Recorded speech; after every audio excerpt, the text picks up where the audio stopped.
प्यारे बच्चों, आपका दिन मंगलमय हो। अगर आप नए हैं तो चैनल को सब्सक्राइब कर लें। आज हम शुरू करेंगे नैतिक शिक्षा में पाठ नंबर 5, जिसका नाम है क्षमा। तेज क्षमा धृति शोच मद्रोह नातिमानिता भवन्ति संपदम दैवीम विजातस्य भारत। ये श्लोक गीता अध्याय 16 के श्लोक नंबर 3 है। 16वें अध्याय से श्लोक नंबर 3। तेज होता है तेज बल, धृति होता है धैर्य, शौचम होता है पवित्रता, अद्रोह होता है द्रोह न करना, ईर्ष्या से मुक्ति, न होता है कभी नहीं, अतिवादिता होता है अत्याधिक सम्मान की आशा, भवंती होता है संपदम गुण, दैवीम दिव्य स्वभाव, अभिजातस्य उत्पन्न हुए का, भारत होता है भरत पुत्र या अर्जुन। श्रीमद् भगवद गीता के 16वें अध्याय के इस तीसरे श्लोक में श्री कृष्ण जी अर्जुन को दैवी संपदा लेकर उत्पन्न हुए पुरुष के लक्षण बताते हैं।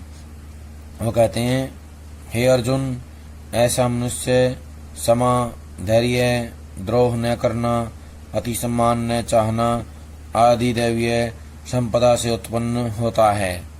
कहने का आशय है कि उसके अंदर ये गुण होते हैं। इस पाठ में ये बताया गया है कि लक्षणों, दैवीय लक्षणों में एक लक्षण क्षमा होता है। दूसरे व्यक्ति द्वारा की गई त्रुटि या भूल के कारण हमारा मन अशांत रहे, इससे बेहतर है कि हम दूसरे व्यक्ति द्वारा की गई त्रुटि को ही क्षमा कर दें। भारतीय संस्कृति में क्षमा को वीरों का आभूषण कहा गया है, परंतु जब विषय राष्ट्र स्वाभिमान का हो या हमारी परंपरा अथवा आदर्श समाज या आदर्श पर आघात हो रहा हो, तब हमें क्षमा को समाधान के रूप में नहीं लेना चाहिए। क्षमा करने से सद्भावना बढ़ती है।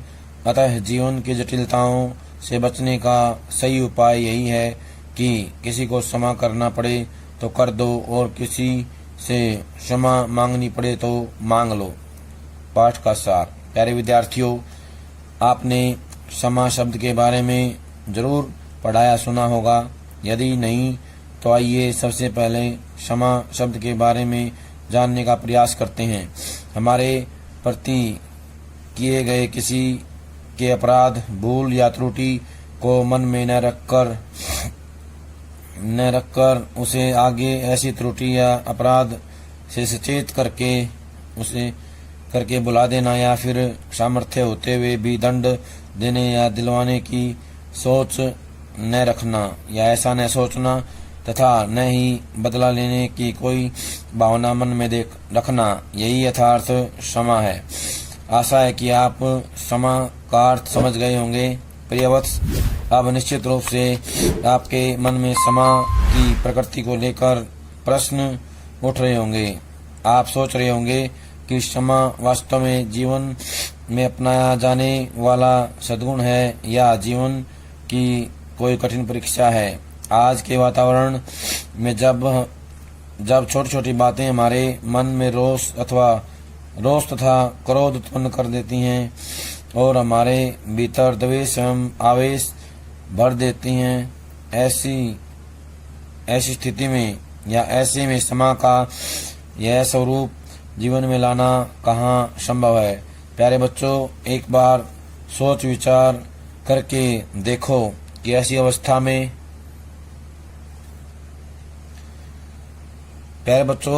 ऐसी सोच क्या हर समय हमें यहीं तक नहीं उलझाए रखेगी कि त्रुटि या भूल किसी की और व्यक्ति ने की, जबकि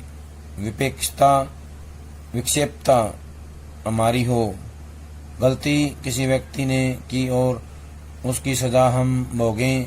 अब यह प्रश्न उठता है क्यों? इस प्रश्न का तथा इस समस्या का एकमात्र समाधान है क्षमा।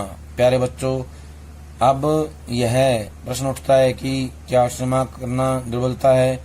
आप यह कभी मत सोचना कि यदि हम किसी गलती को क्षमा कर देंगे तो हमारी क्षमा को हमारे जीवन की दुर्बलता माना जाएगा।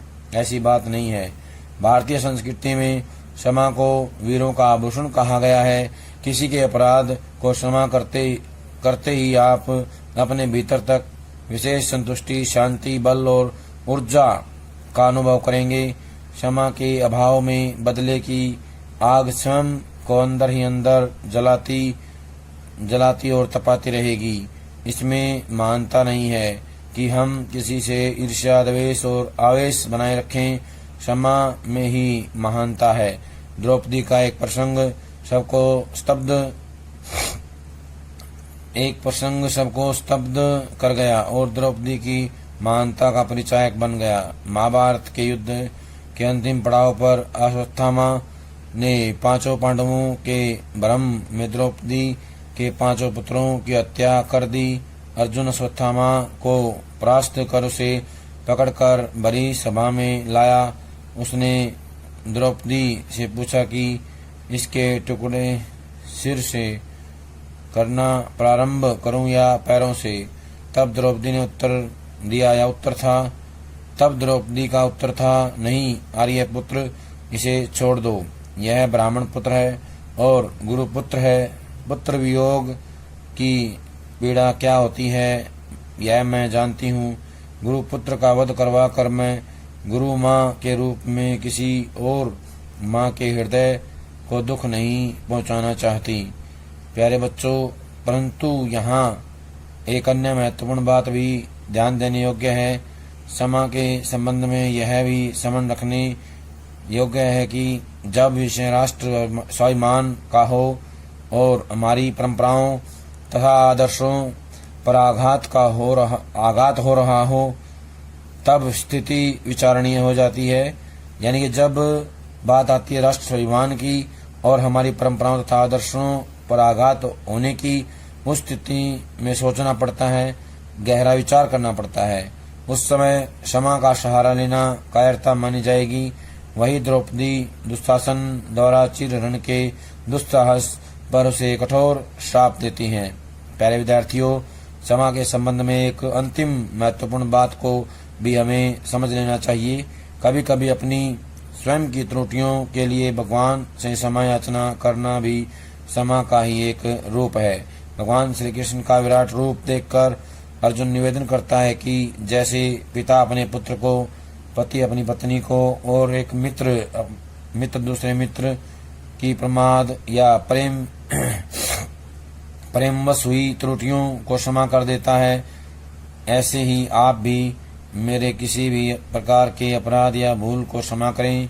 प्रिय वत्स, यहाँ यह बात भी सामने आती है कि घर, परिवार या मित्रता में हुई त्रुटियों की गांठ मत बांधो।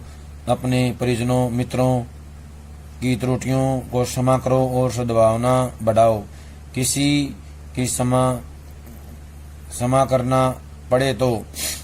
क्षमा करना पड़े तो कर दो और किसी से क्षमा मांगनी पड़े तो मांग लो। ऐसा करने से जीवन जटिलताओं से बच जाएगा और संबंध दुर्भावनाओं की भेंट नहीं चढ़ेंगे। किसी सहृदय ने उचित ही कहा है, जिंदगी का सफर मैंने कुछ यूं आसान कर लिया, कुछ से माफी मांग ली और कुछ को माफ कर दिया। कहने का आशय है कि जीवन में चलते चलते कुछ ऐसा हो जाता है कि गलतियां हो जाती हैं। जो गलतियां होती हैं उससे माफी मांग ली और दूसरों ने जो गलतियां कर दी उनको माफ कर दिया। इससे क्या जीवन आसान हो गया, अच्छा हो गया, सुंदर बन गया। प्यारे बच्चों, आज जो काम करवाया गया है सभी इसको अच्छे समझ करके कॉपी में लिख कर याद करें। सभी का बहुत बहुत धन्यवाद।